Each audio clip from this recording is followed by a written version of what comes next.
Welcome to बोधरपन। हमारा जो geography का लेक्चर चल रहा था उसमें हम कंप्लीट क्या कर रहे थे, origin of earth and solar system.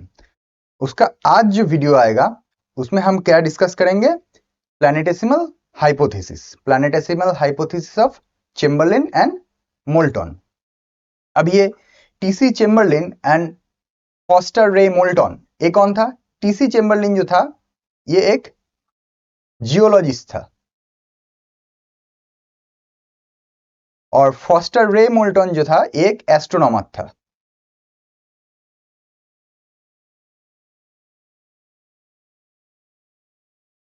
ये दोनों ही जो यूनिवर्सिटी ऑफ शिकागो है उनमें पढ़ाई किया करते थे या पढ़ाया करते थे। TC Chamberlin and Forest Ray molten, इन दोनों ने मिलकर जो प्लैनेटेसिमल हाइपोथेसिस है उसको कंडक्ट किया है। अभी जो बाइनरी और बाइपेरेंटल थ्योरी फर्स्ट जो आया वो प्लैनेटेसिमल हाइपोथेसिस से ही आया। अभी तक जो हम कांट का या फिर जो लाप्लेस का जो थ्योरी देख रहे थे वो क्या था? वो था मोनेस्टिक थ्योरी, मतलब कि सिंगल एक ही चीज से पूरा सब प्लैनेट और जो सन है वो क्रिएट हुआ है। जैसे कि कांट क्या बोल रहे थे, जो सॉलिड पार्टिकल था वो सिंगल एक मैटर था जिसमें से एक सिंगल नेबुला क्रिएट हुआ था। लाप्लेस भी वही कह रहे थे, लेकिन ये जो प्लैनेटेसिमल हाइपोथेसिस है इसमें चेम्बरलिन और मोल्टन क्या कर रहे थे, क्या कह रहे थे कि एक नहीं था, जो था दो था। अभी ये जो हाइपोथेसिस है वो क्या कह रहे हैं, हम देख लेते हैं।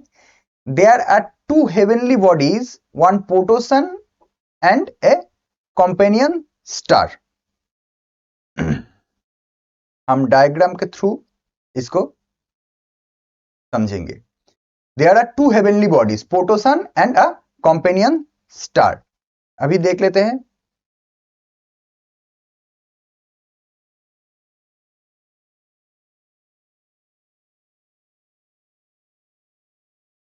ये है प्रोटोसन, मतलब कि प्रिमिटिव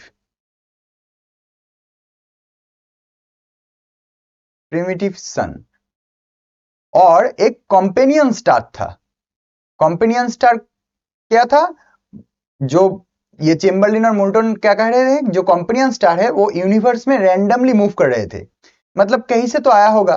ये कंपेनियन स्टार पकड़ लीजिए कि ये है, और ये कंपेनियन स्टार अपने जो प्रोटोसन है उससे ज्यादा बड़ा है। तो ये कंपेनियन स्टार आया प्रोटोसन की नजदीक से, ऐसे मूव करते हुए चला गया। इसको हम कह देते हैं कंपेनियन स्टार, ठीक है ना? ये है कंपेनियन स्टार। ये कंपेनियन जो स्टार है ये प्रोटोसन से ज्यादा बड़ा है, मास में भी ज्यादा बड़ा है।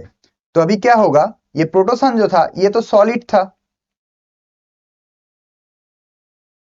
कोल्ड, सॉलिड भी था कोल्ड भी था। जो चेम्बरलिन बोल रहे हैं, चेम्बरलिन और मोल्टन का जो थ्योरी है हाइपोथेसिस है उसमें क्या बोल रहे हैं कि ये सॉलिड और कोल्ड है। अभी ये कंपेनियन स्टार जब प्रोटोसन की तरफ आया, जब नजदीक आया, तब क्या हुआ, प्रोटोसन से ये जो कंपेनियन स्टार है इसका ग्रेविटेशनल पुल ज्यादा होगा क्योंकि ये एक बड़ा बॉडी है। तो ये प्रोटोसन से कुछ पार्टिकल्स डिटैच किए, छोटा बड़ा ये सब पार्टिकल्स प्रोटोसन से अलग हो गया। कंपेनियन स्टार का जो ग्रेविटेशनल पुल की वजह से प्रोटोसन से छोटा बड़ा पार्टिकल अलग हो गया। इन पार्टिकल का नाम क्या दिया गया? प्लैनेटेसिमल्स।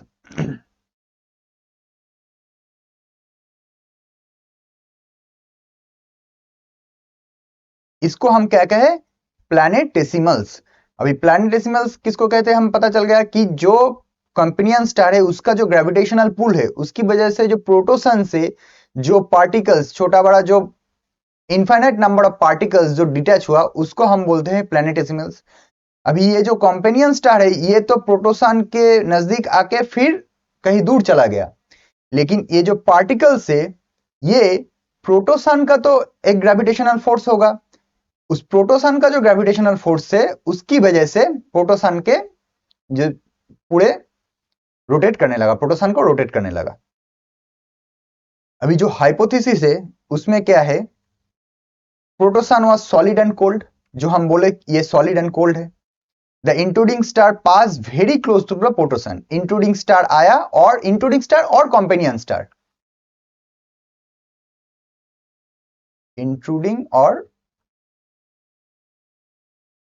Companion star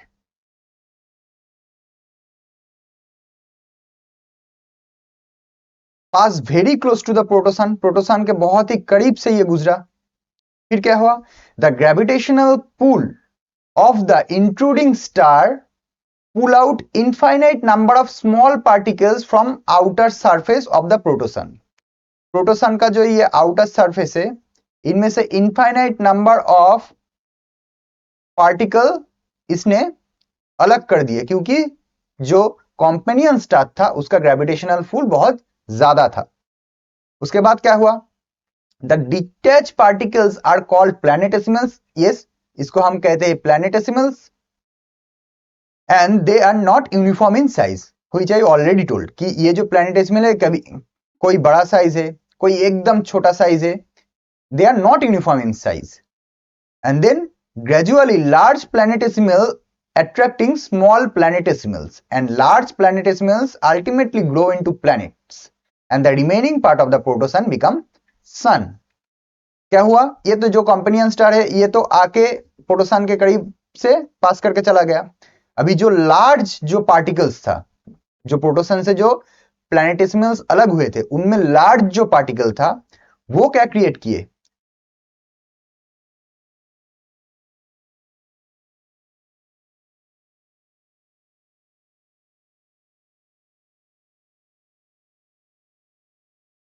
large particle planets create किए। और जो रिमेनिंग पार्ट ऑफ द प्रोटोसन था, इनमें से तो अलग हुआ ये पार्टिकल, और रिमेनिंग पार्ट ऑफ द जो प्रोटोसन था वो हो गया सन।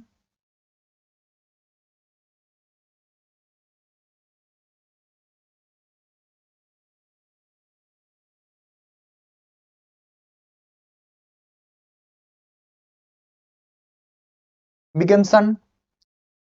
अभी ये जो प्लैनेट्स है, ये हमारे जो सोलर सिस्टम का जो हमारा प्लैनेट्स है वो क्रिएट हुआ।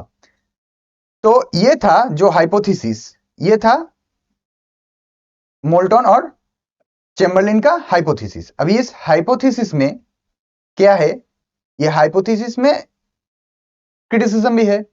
क्रिटिसिज्म देख लेते हैं।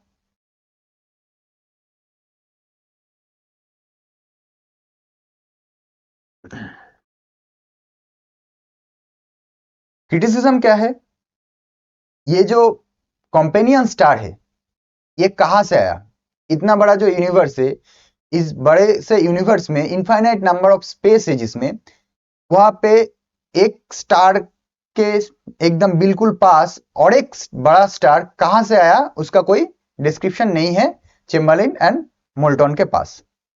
दूसरा क्या है,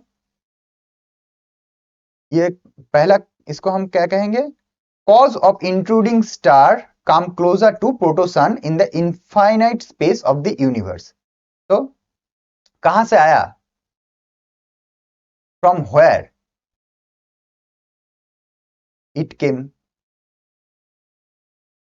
दूसरा क्या है, according to planetesimal hypothesis the planetesimals always in solid state, then why the outer planets are low density and gaseous।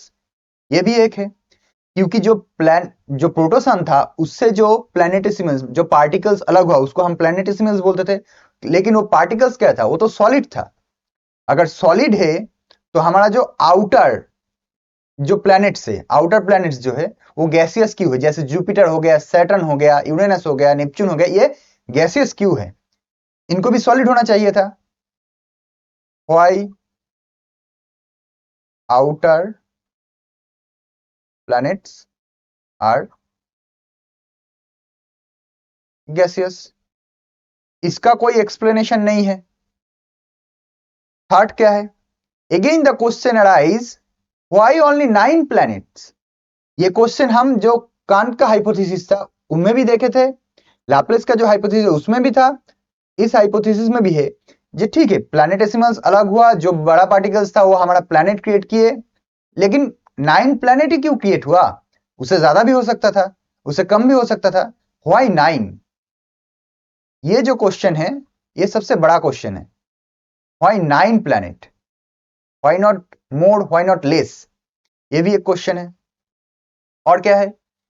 Why the sun has low angular momentum than that of planets? अभी हम सबको पता है कि angular momentum का जो theory है, जो फॉर्मूला है, उसमें क्या है? जिसका मास ज्यादा होगा, जिसका जितना ज्यादा मास होगा उसका रोटेशनल मूवमेंट और एंगुलर मोमेंटम उसका बहुत ज्यादा होगा। तो सन जो है वो तो ये जो प्लैनेट्स है उससे बहुत बड़ा है, तो उसका एंगुलर मोमेंटम हमारा जो प्लैनेट्स है उससे कम क्यों है? प्लैनेट्स का एंगुलर मोमेंटम सन से ज्यादा क्यों है? इसका कोई जवाब नहीं है। Why angular momentum of planets are greater than sun? इसका कोई आंसर नहीं है। और from where the intruding star come and where it goes, ये भी एक क्वेश्चन था ना। इनफाइनाइट नंबर ऑफ स्पेस है हमारा यहाँ पे, स्पेस में ये दोनों स्टार इतना करीब कहां से आ गया? मतलब कि ये इंट्रूडिंग स्टार कहां से आया? और आया तो आया लेकिन गया कहां? where it comes, from where it comes, where it goes, इसका कोई आंसर ये जो हाइपोथेसिस है चेम्बरलिन और मोल्टन का, इसमें नहीं है। सो चेम्बरलिन और मोल्टन का जो हाइपोथेसिस था वो एक ये जो हाइपोथेसिस था ये था 1905 में ये हाइपोथेसिस दिया गया है। तो एक बात देख लेते हैं ब्रीफ में। हाइपोथेसिस क्या था? There are two heavenly bodies, दो हेवनली बॉडीज थे। इसको इसलिए हम बाइपेरेंटल थ्योरी कहते हैं। इससे पहले तक था मोनिस्टिक थ्योरी, मतलब एक ही हेवनली बॉडी था, एक ही नेबुला था जिसमें से सन भी हुआ और प्लैनेट्स भी फॉर्म किए। अभी इसमें से क्या हो गया? बाइपेरेंटल थ्योरी हो गया, मतलब कि एक प्रोटोसन था, एक कंपेनियन स्टार था। अभी ये जो प्रोटोसन है और जो कंपेनियन स्टार है, एक कंपेनियन स्टार प्रोटोसन से बहुत ज्यादा बड़ा था और इसका ग्रेविटेशन, अगर बड़ा होगा कोई मैटर तो उसका ग्रेविटेशनल पुल भी ज्यादा होगा, ये हमको पता है। अगर ग्रेविटेशनल पुल ज्यादा है तो ये जो कंपेनियन स्टार है और द इंट्रूडिंग स्टार जिसको हम कहते हैं, वो जब प्रोटोसन के करीब आया तो ये प्रोटोसन के जो आउटर सरफेस है उसमें से बहुत सारा छोटा बड़ा पार्टिकल जो है, सॉलिड पार्टिकल, उसको खींच के बाहर लेके आए और ये आके प्रोटोसन के बहुत करीब से पास करके चले गए। और जो प्रोटोसन का आउटर सरफेस से जो पार्टिकल्स निकला वो प्रोटोसन की जो ग्रेविटेशनल पुल है उनमें रोटेट करना चालू कर दिया। अभी वो जो पार्टिकल्स अलग हुए उसको हम कहते हैं प्लैनेटेसिमल्स। इससे नाम आया कि प्लैनेटेसिमल हाइपोथेसिस। वो जो पार्टिकल है उसको हम प्लैनेटेसिमल्स कहते हैं। अभी वो पार्टिकल्स का जो बड़ा बड़ा पार्टिकल था, मतलब पार्टिकल तो सिमिलर साइज का नहीं निकला, वो छोटा बड़ा बहुत साइज का निकला है। वो जो बड़ा वाला पार्टिकल था वो धीरे धीरे एक्रेशन की वजह से, मतलब एक दूसरे से मिलने की वजह से क्या हो गया? प्लैनेट्स क्रिएट किए। और बाकी जो प्रोटोसन का जो बाकी बचा हुआ पार्ट था वो हो गया हमारा जो आज का सन है वो। तो ये था हाइपोथेसिस। अभी ये हाइपोथेसिस का क्रिटिसिज्म क्या है? क्रिटिसिज्म ये है कि इनफाइनाइट नंबर ऑफ स्पेस में एक स्टार दूसरे और एक स्टार के पास कहां से आया? और आया तो आया लेकिन गया कहां पे? उसका कोई जवाब नहीं है चेम्बरलिन और मोल्टन का हाइपोथेसिस में। फिर आ गया जो आउटर जो प्रोटोसन से जो पार्टिकल्स निकले थे वो थे सॉलिड। तो ये क्या होना था? जो प्लैनेट्स है हमारा वो सब सॉलिड पार्टिकल्स से बना हुआ रहता है, रहना चाहिए था। लेकिन क्या है, जो आउटर प्लैनेट्स है वो तो गैसियस प्लैनेट्स है, वो कैसे हुआ? इसका कोई जवाब नहीं है इस हाइपोथेसिस में। फिर आ गया एंगुलर मोमेंटम का। जिसका मास जितना ज्यादा होगा उसका एंगुलर मोमेंटम उससे बहुत ज्यादा होगा, मतलब मास इंक्रीज तो एंगुलर मोमेंटम भी इंक्रीज करता है। यह है थ्योरी। तो सन का मास ज्यादा है, प्लैनेट का मास कम है, तो लेकिन प्लैनेट का एंगुलर मोमेंटम ज्यादा है सन से। यह कैसे हुआ? कोई जवाब नहीं है इस हाइपोथेसिस में। फिर आ गया सबसे बड़ा क्वेश्चन, व्हाई 9 प्लैनेट्स? उससे ज्यादा क्यों नहीं, उससे कम क्यों नहीं? ये जो क्वेश्चन है ये सब हाइपोथेसिस में एक ही क्वेश्चन है कि कान के हाइपोथेसिस में भी था कि ठीक है जो प्लैनेट क्रिएट हुआ हुआ, लेकिन 9 प्लैनेट ही क्यों क्रिएट हुआ? उससे ज्यादा भी हो सकता था, उससे कम भी हो सकता है, लेकिन नहीं 9 प्लैनेट ही हुआ। लाप्लेस का जो नेबुलर हाइपोथेसिस था उसमें भी यही क्वेश्चन था। ये जो चेम्बरलिन मोल्टन का जो हाइपोथेसिस है, इसमें भी प्लैनेटेसिमल हाइपोथेसिस है, इसमें भी यही क्वेश्चन है, व्हाई 9, व्हाई नॉट मोर। अभी ये सब था चेम्बरलिन और मोल्टन का क्रिटिसिज्म, और ये था हमारा जो प्लैनेटेसिमल हाइपोथेसिस। तो ये प्लैनेटेसिमल हाइपोथेसिस अब सबको समझ में आ गया होगा। अभी मिलते हैं, हमारा नेक्स्ट जो वीडियो है वो होगा टाइडल हाइपोथेसिस में। तो मिलते हैं नेक्स्ट वीडियो में। देखते रहिए बोधरपन, और सब्सक्राइब कर लीजिए, और नोटिफिकेशन जो आइकन है, बेल आइकन है, उसको दबा लीजिए, ताकि ये जो वीडियो है ये आपके पास नोटिफिकेशन पहुंच जाए, ताकि ये जो वीडियो है आप देख सके। और हमारा जो एमसीक्यू सीरीज हो रहा है वो भी आप जरूर फॉलो कीजिए, ताकि आपका जो एग्जाम का जो प्रॉब्लम है, एग्जाम में आपका तैयारी बहुत अच्छे से हो सके। Thank you for watching.